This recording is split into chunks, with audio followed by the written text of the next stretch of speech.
これをねいろいろ交換して使ってます。まずはね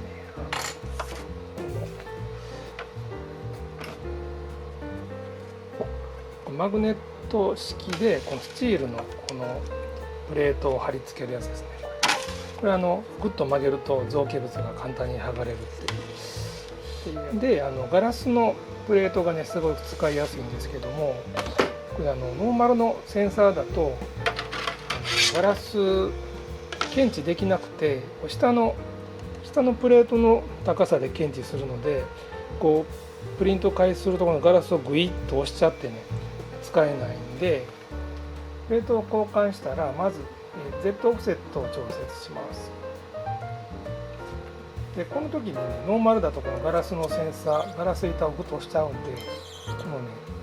薄いアルミの板を、これアルミの名刺サイズのカードなんですけども、これを上に置きます。これねこういうのなければアルミテープとかアルミホイルを両面テープで貼ったりしてもいいのかなと思います。でねこれでセンサー完全に騙されますんで、はい、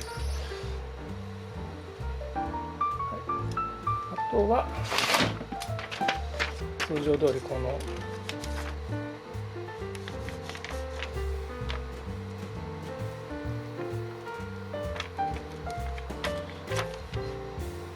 で Z オフセットを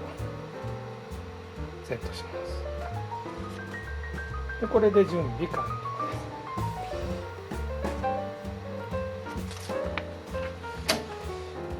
す。はい、では印刷します。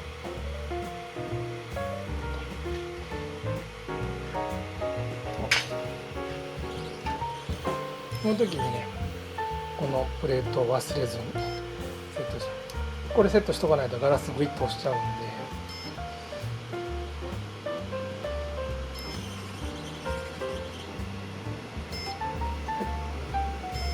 これでもうセンサークリアしたので